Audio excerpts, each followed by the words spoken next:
Again, we're going to go over how to start a Zoom video conference.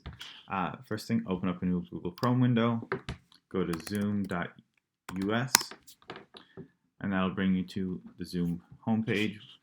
Now, if you haven't signed up already, do that. Use your Google account, your Trinity Google account. It makes finding people easier. I've already done that, so I'm going to click on Sign In. Down on the bottom here, click Sign In with Google. Type in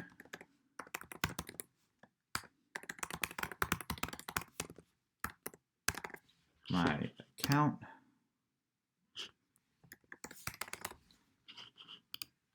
And I'll be in.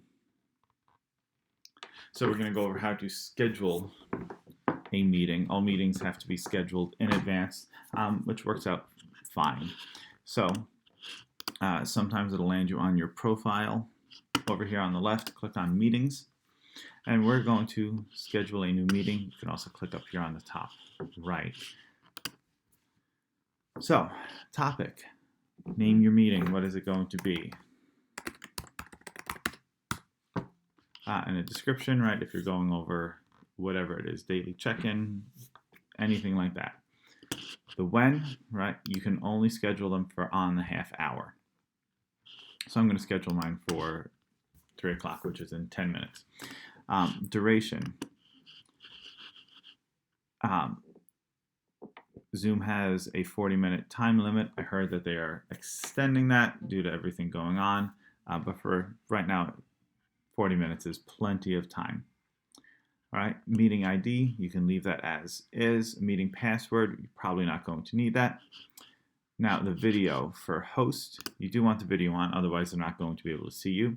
Same thing for participant, you want to be able to see them as well. For audio, you want to select it to computer audio, otherwise they're going to be having to dial in with a cell phone and stuff, and that's not what we want. Meeting options, mute participants upon entry, that's probably going to work out for the best. Enable a waiting room. This will allow people to join but not have the meeting start until you get it going and you're there.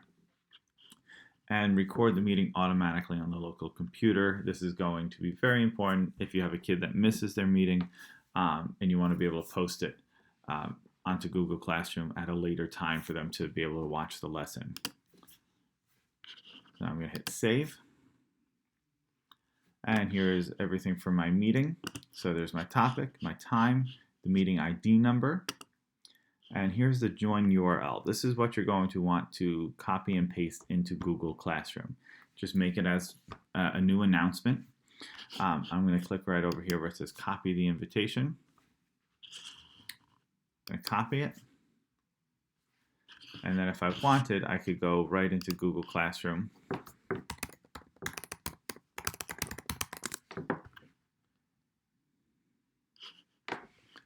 Going to go to my test class, do whatever class you want.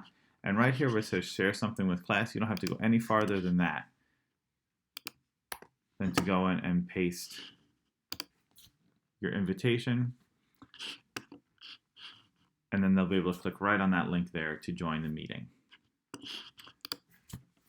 So I'm going to go back to Zoom. I'm going to go over here back to my meetings. And now I can see this one is set up, and when it's getting close to my start time, which it is right now, not that anybody's going to be on the other end, I can come over here and hit start when I'm ready to start the meeting. Now it's going to ask a couple of things. It's going to ask you if you can open an application. First, it's going to ask you to download an application. It's a little tiny program that goes on your computer. You need to do that. So either hit allow, install, right? I'm going to click open because I've already done it before.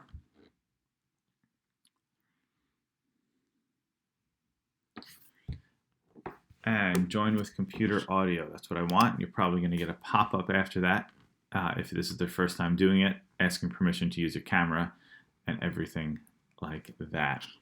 So right in the meeting, a couple of things right off the bat. I can move it around the screen.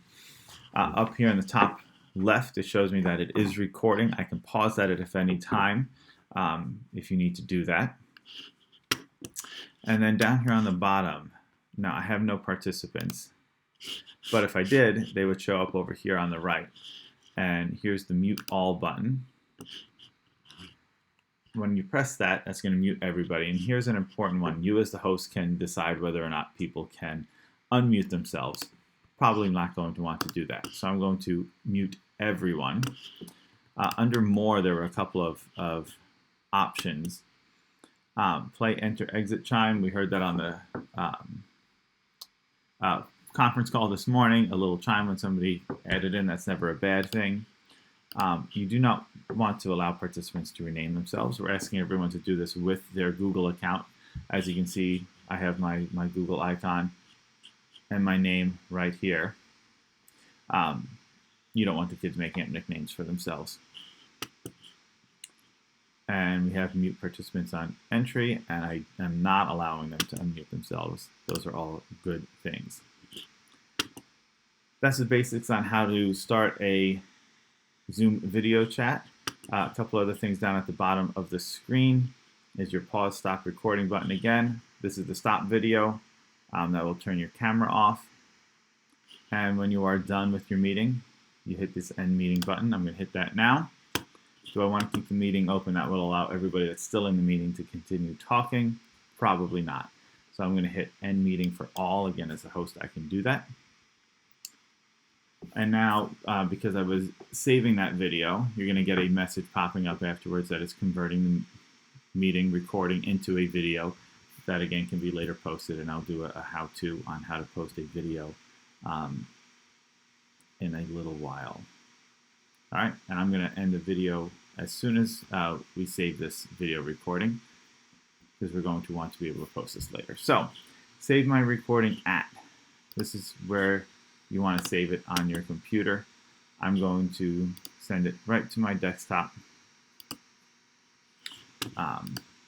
That way it's nice and easy to find for me later. All right, and it'll pop up there. And that ends our video. I'll do another one on how to post those videos at a later time. Thanks very much.